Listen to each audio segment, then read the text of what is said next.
다 같이 사도신경으로 신앙을 고백하겠습니다. 나는 전능하신 아버지 하나님, 천지의 창조주를 믿습니다. 나는 그의 유일하신 아들, 우리 주 예수 그리스도를 믿습니다. 그는 성령으로 잉태되어 동정녀 마리아에게서 나시고 본디오 빌라도에게 고난을 받아 십자가에 못 박혀 죽으시고 장사된 지 사흘 만에 죽은 자 가운데서 다시 살아나셨으며 하늘에 오르시어 전능하신 아버지 하나님 우편에 앉아 계시다가 거기로부터 살아있는 자와 죽은 자를 심판하러 오십니다. 나는 성령을 믿으며 거룩한 공교회와 성도의 교제와 죄를 용서받는 것과 몸의 부활과 영생을 믿습니다. 아멘. 다 함께 찬송가 545장 찬양하겠습니다.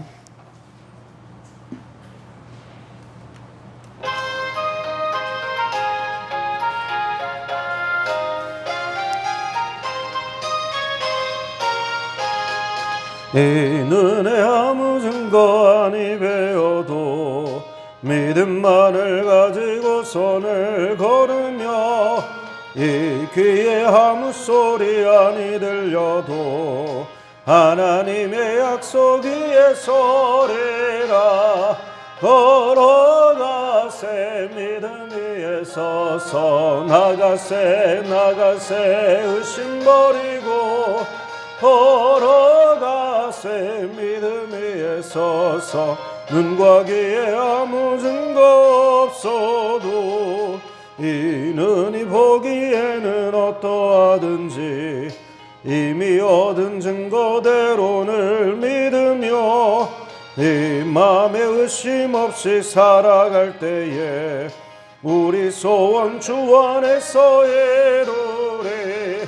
걸어가세 믿음 위에 서서 나가세 의심 버리고 걸어가세 믿음 위에 서서 눈과 귀에 아무 증거 없어도 주님의 거룩함을 두고 맹세한 주 하나님 아버지는 참 이쁘다. 그 귀한 모든 약속 믿는 자에게 능치 못할 무슨 일이 있을까.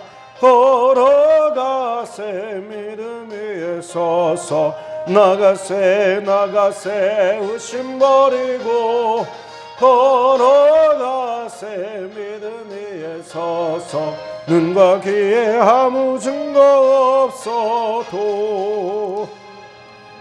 아멘. 이어서 546장 찬양하겠습니다.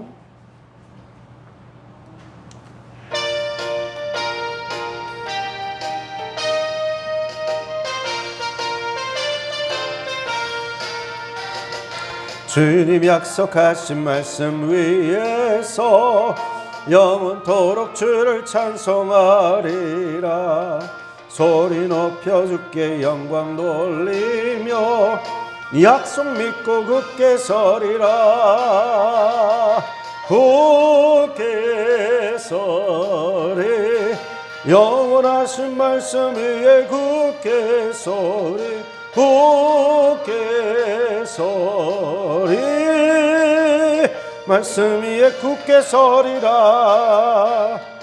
주님 약속하신 말씀 위에서 세상 염려 내게 엄습할 때에 용감하게 힘써 싸워 이기며 약속 믿고 굳게 서리라. 굳게 서리. 영원하신 말씀 위에 굳게 서리. 굳게 서리. 말씀 위에 굳게 서리라. 주님 약속하신 말씀 위에서 영원하신 주의 사랑이 믿고 성령으로 힘써 싸워 이기며 약속 믿고 굳게 서리라. 굳게 서리. 영원하신 말씀 위에 굳게 서리 굳게 서리 그 말씀 위에 굳게 서리라. 주님 약속하신 말씀 위에서 성령 인도하는 대로 행하며 성령 한시간씩 얻으며 약속 믿고 굳게 서리라.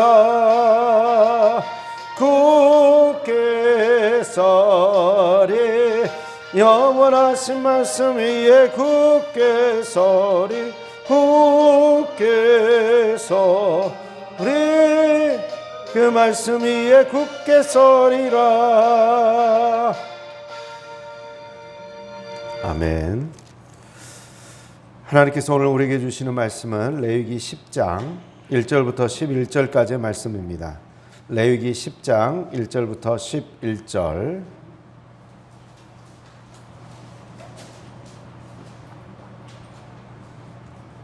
함께 교독하시겠습니다. 제가 먼저 1절의 말씀을 읽겠습니다.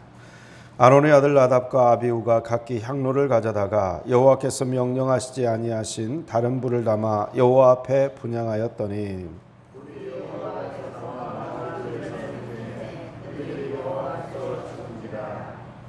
모세가 아론에게 이르되 이는 여호와의 말씀이라. 이르시기를 나는 나를 가까이 하는 자 중에서 내 거룩함을 나타내겠고 온 백성 앞에서 내 영광을 나타내리라 하셨느니라. 아론이 잠잠하니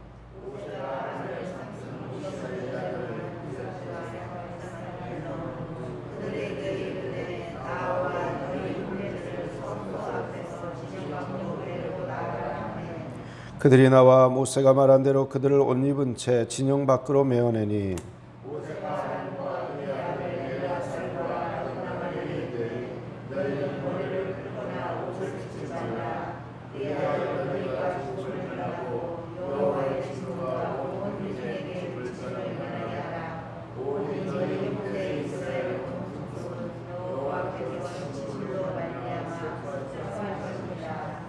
여호와의 관유가 너희에게 있은즉 너희는 회막문에 나가지 말라. 그리하면 죽음을 면하리라. 그들이 모세의 말대로 하니라. 너와 내 자손들이 회막에 들어갈 때에는 포도주나 독주를 마시지 말라. 그리하여 너희 죽음을 면하라. 이는 너희 대대로 지킬 영영한 규례라.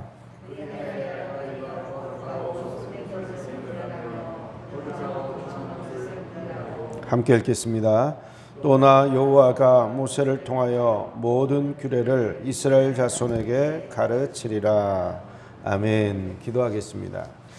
사랑과 은혜가 충만하신 아버지 하나님, 오늘 이 새벽에 저희들을 불러서 주의 말씀을 듣게 하시니 감사합니다. 기록된 말씀이 저희들의 심령 가운데 새겨지는 말씀이 되게 하여 주옵소서. 저희들의 마음의 모든 중심이 주님을 향하게 하시고 주님께서 원하시는 귀한 주님의 명령들이 우리의 마음의 신비에 새겨져서 오늘 하루도 주님의 말씀대로 살아갈 수 있도록 힘이 되고 능력이 되고 지혜가 되게 하여 주옵소서. 부족한 종이 단위에 섰습니다. 허물은 가리어서 보이지 않게 해주시고 오직 주님의 영광만 나타나게 하여 주옵소서. 예수 그리스도의 이름으로 기도하옵나이다. 아멘. 어제 본문 말씀을 통해서 대제사장과 제사장이 위임이 되었고 또 위임식이 끝난 후에 아론과 모세가 회막에 들어갔다 나와서 백성들을 축복했을 때 여호와의 불이 나와서 제단에 있었던 모든 제물을 신기한 방식으로 그리고 너무나 은혜로운 방식으로 불살랐던 것을 우리는 어제 묵상을 했습니다. 어제 그 하나님의 불이 나와서 제단에 있는 모든 제물을 불살랐는데 오늘은 너무나 슬프게도 이 여호와의 불이 아론의 두 아들, 첫째와 둘째 아들이거든요. 두 아들을 그 동일했던 여호와의 불이 불살라버리는, 제물을 불살라야 되는 여호와의 불이 제물이 아닌 사람을 불살라버리는 그런 슬픈 일을 목도하게 됩니다. 사실 향로를 가지고 회막 안에 들어가 가지고 여호와께 향단의 그 향로를 바치는 향기로운 그 향기를 주님께 올려드리는 일은 아론만 할 수 있도록 주님께서 정하셨습니다. 여호와께서 정하셨는데 오늘은 어떤 일인지 우리가 오늘 읽어본 대로 아들 나답과 아비후가 각기 향로를 가지고 여호와께서 명하시지 않은 불을 담아서 여호와께 드렸다는 것을 알 수가 있습니다. 첫 번째 잘못된 건 뭐냐면 아론만 해야 되는 일을 그 두 아들이 했다는 것이고, 두 번째는 하나님이 정해놓은 향로가 아니라 각각 자기의 향로를 가지고 왔다는 것이고, 세 번째는 그 안에 담겨져야 되는 불이 원래는 제단에서 불을 가져와야 되는데 그 제단에서 가져온 게 아니라 다른 곳에서 가져온 것 같아요. 그리고 향로에 불을 담고 나서 향단에 바쳐지는 그 향로는 반드시 그 안에 이제 다른 향료가 들어가야 됩니다. 다른 향기로운 재료들이 들어가는데 그걸 하지 않았던 것 같아요. 그러니까 하나님이 정해주신 방식이 아닌 다른 방식으로 그 향로를 만들고 그 불을 만들고 그 향로를 들고 자기가 할 일이 아닌데 그걸 한 거죠. 그래서 이 전체적인 상황을 보면 굉장히 부주의하고 교만했다라는 것을 알 수가 있습니다. 하나님께서 정해주신 명령하신 그 원칙대로 섬긴 것이 아니라 너무나 자기가 높아지고자 하는 마음, 경솔하게 부주의하게 이렇게 했다는 걸 알 수가 있어요. 자, 1절과 2절 우리 함께 읽어보겠습니다. 아론의 아들 나답과 아비후가 각기 향로를 가져다가 여호와께서 명령하시지 아니하신 다른 불을 담아 여호와 앞에 분향하였더니 불이 여호와 앞에서 나와 그들을 삼키매 그들이 여호와 앞에서 죽은지라. 아멘. 그들이 분명히 이 분향할 때 누구에게 했습니까? 여호와 앞에 했습니다. 여호와 앞에.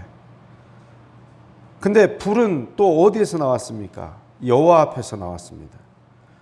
그들이 누구 앞에서 죽었습니까? 여호와 앞에서 죽었습니다. 그들이 알지 못하고 경홀히 여겼던 그들이 섬기는 대상 여호와 하나님은 인격체라는 것을 우리가 알아야 됩니다. 여호와 하나님은 뜻이 있고 생각이 있는 존재라는 것을 알아야 됩니다. 우리가 마치 여호와 하나님을 우리의 뜻대로 조종할 수 있는 대상으로 오해하시면 안 됩니다. 여호와 하나님은 우리를 주관하시는 분이지 우리가 여호와 하나님을 주관하는 대상이 아니에요. 그렇죠? 우리가 예배드리는 대상은 살아계시고 모든 능력과 권세를 가지신 여호와 하나님이십니다. 그 여호와 하나님께 우리가 예배를 드리는 것이고, 그러면 그 예배가 바른 예배가 된다면 여호와 하나님으로부터 은혜의 불이 나와가지고 우리의 재물을 불사르실 것입니다. 그러나 우리가 여호와 앞에 드리는 예배의 중심이 여호와를 비인격적인 존재로, 나와는 아무 상관없는 존재로, 그저 형식적인 존재로 예배를 드린다면 여호와 앞에서 나오는 불, 그 불은 은혜의 불이 아니라 우리를 사르는 불이 될 수 있다는 것입니다. 왜냐하면 여호와께서 모든 권한과 권세를 가지고 있기 때문에 그래요. 그것을 우리가 알 수가 있고요. 자, 이렇게 두 아들이 그냥 동시에 죽어버렸습니다. 아버지 아론의 입장에서는 너무나 끔찍한 일이 벌어진 것입니다. 근데 모세가 뭐라고 말합니까?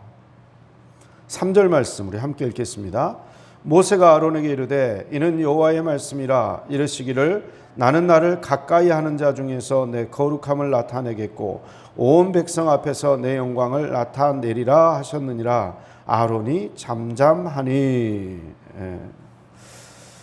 하나님께서 모세를 통해서 아론에게 말씀하시는 거예요. 나를 가까이 하는 자 중에 나는 내 거룩함을 나타내겠다. 이 말은 반대로 말하면 중심, 나답과 아비후가 어떤 마음으로 이 향로를 분향을 했는가, 그걸 지금 표현을 해주는 거예요. 하나님을 가까이 하는 마음과 그 중심이 아니었다는 거죠. 하나님을 거룩히 여기는 마음이 아닌 채로 분향을 했다라는 것을 알 수가 있습니다. 자, 이 죽은 두 아이들은요, 두 그 제사장들을요, 나답과 아비후를 아론의 또 다른 두 아들이 있죠. 셋째, 넷째가 있는데 자녀들이 첫째와 둘째를 장사 지내게 하지 않고 다른 조카들을 시켜가지고 4절에 보니까 아론의 삼촌 우시엘의 아들 미사엘과 엘사반이라는 조카를 시켜서 메고 나가게 합니다. 진영 밖으로. 자, 그리고 메어냅니다. 자, 6절에 보면 모세가 아론과 그의 아들 엘르아살과 이다말에게 이르되 너희는 머리를 풀거나 옷을 찢지 말라. 그리하여 너희가 죽음을 면하고 여호와의 진노가 온 회중에게 미침을 면하게 하라. 오직 너희 형제 이스라엘 온 족속은 여호와께서 치신 불로 말미암아 슬퍼할 것이니라. 자, 너무나 슬픈 형제가 죽었어요. 근데 옷을 찢거나 머리를 풀어 헤치거나 하지 말라는 것입니다. 슬픔을 외적으로 드러내지 마라. 그냥 내적으로만 슬퍼하고 겉으로 드러내지 마라. 이런 명령을 내리고 있습니다.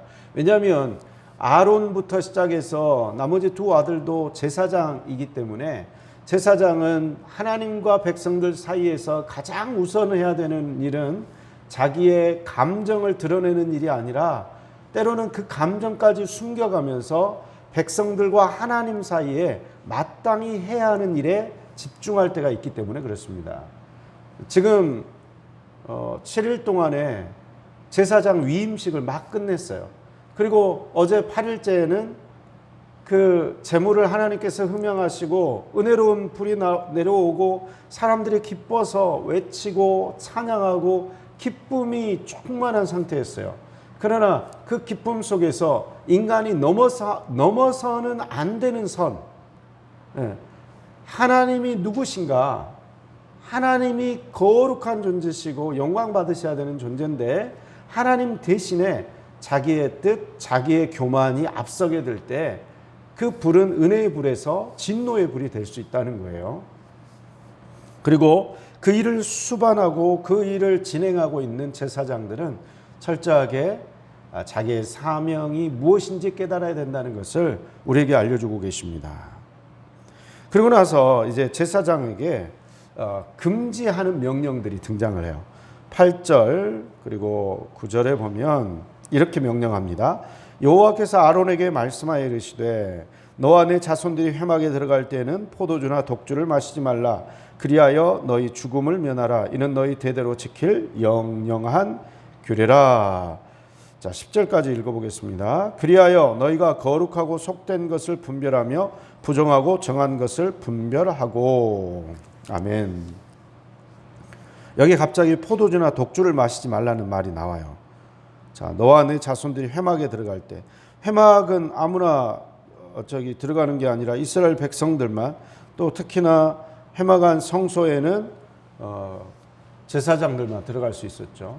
지성소까지는 대제사장만 들어갈 수가 있는 거죠. 자, 이렇게 하나님을 섬기며 예배할 때는 뭘 마시지 말라? 포도주나 독주를 마시지 말라. 아마도 나답과 아비후가 죽임을 당한 이유가 이 포도주나 독주와 관련이 있을 거라고 짐작을 할 수가 있어요. 왜냐하면 지금 하나님이 명령하신 것을 분명히 알고 있었는데도 불구하고 그 명령하시지 않은 형태로 분향을 했거든요. 멀쩡한 정신으로 이렇게 하지는 않았을 거라는 거죠. 그러니까 술을 마시고 술에 취해가지고 자기의 본분을 망각하고 그리고 해서는 안 되는 하나님이 명령하시지 않은 형태로 분향을 했다는 그런 추측을 가능하게 합니다. 그래서 여호와께서는 이제 아론에게 직접적으로 제사장들에게 하지 말아야 되는 것을 분명하게 이야기를 합니다. 그리고 거룩하고 속된 것을 분별하고 부정하고 정한 것을 분별하고 또 모든 규례를 이스라엘 백성들에게 가르치는 일을 최우선적으로 해야 된다는 것을 우리 하나님께서 아론을 통해서 이야기하는 것을 보게 됩니다. 자, 책임에는 그러니까 특권에는 책임이 따릅니다. 아론 대제사장이 되고 아들들이 제사장이 됐지 않았습니까? 그러니까 이스라엘 백성들을 하나님 앞으로 이끄는 놀라운 그런 특권을 가지게 된 거죠. 그리고 그 특권 속에서 백성들이 제사 드리는 음식을 먹을 수 있고, 그리고 그 백성들에게 하나님의 뜻을 알려주는 그런 특권을 가졌습니다. 백성과 하나님 사이에서 중보하는 역할, 그 놀라운 특권을 가졌습니다. 그 특권을 가진 자로서 책임이 마땅히 뒤따라야 된다는 거예요. 그것을 이야기를 하고 있습니다. 오늘날 교회의 목사로서 목사들도 마찬가지 이런 엄중한 책임 속에 있다는 것을 분명히 알아야 되겠죠. 더 나아가서 우리 한 사람 한 사람을 하나님께서는 이 땅에 살아가는 제사장으로 세우셨습니다. 거룩한 나라요, 하나님의 소유된 백성이요, 왕같은 제사장으로 주님께서 세워주셨습니다. 그렇다면 우리가 매일매일 누구 앞에서 하루하루 살아가는 산제사요 제물이 되어야 되는가? 우리가 생활하는 모든 순간순간은 누구 앞에서 벌어지는 것입니까? 여호와 앞에서 벌어지는 것입니다. 여호와 앞에서. 여호와 앞에서 벌어지는 삶의 순간순간을 이걸 인식한다면, 그렇죠? 내 삶의 순간순간이 고객과 내가 만나고, 그리고 내 이웃과 내가 만나고, 내 가족과 만나는 순간순간이 사실은 누구 앞에서 이루어지고 있는 것입니까? 여호와 앞에서 이루어지고 있는 것입니다. 내가 직장 생활할 때에 상사의 눈 밑에서 일하고 있는 것이 아니라 여호와 앞에서 일하고 있는 것이죠. 그렇다면 나는 더 정직해야 될 것이고, 더 거룩해야 될 것이고, 더 사랑으로 충만한 삶을 살아야 될 것입니다. 바로 그래야 할 때 하나님께서 우리에게 은혜의 불로 계속해서 공급해 주시고 우리의 삶을 지켜주시고 주관해 주실 것입니다. 만약 우리가 이 여호와 앞에서라는 이 인식을 망각하는 순간 우리는 사실 하나님께서 받으시는 산 제사가 될 수가 없어요. 우리의 삶으로 드리는 산 제사를 주님께서 찾으시는데, 그러죠? 주님께서 찾으시는 제사잖아요. 그게 우리의 삶으로 드리는 제사. 그리고 우리 한 사람 한 사람이 그 제사를 주관하고 있어요. 그런데 우리가 하나님 앞에서, 여호와 앞에서라는 이 인식을 망각하는 순간 우리는 세상 사람들과 똑같아지는 거죠. 세상 사람들과 똑같이 나에게 좋은 사람만 좋아하고 내가 싫어하는 사람은 싫어하고, 직장 생활할 때도 그냥 농땡이 똑같이 부리고, 그렇게 할 수 있다는 거죠. 그러나 하나님 뭐라고 말씀하십니까? 우리 한 사람 한 사람은 여호와 앞에서 산 제물이 되어야 된다 이야기를 하고 있습니다. 우리가 살아가는 하루하루, 오늘 하루도 여호와 앞에서 살아가시길 바랍니다. 그래야 할 때 주의 은혜, 그리고 주의 영적인 생명이 우리를 떠나지 않으시고 우리와 함께 하시고 우리와 동행하게 되는 그런 하루가 될 줄 믿습니다. 오늘 하루 이러한 은혜로 살아가시는 저와 여러분들 다 되시기를 간절히 기원드립니다. 기도하겠습니다.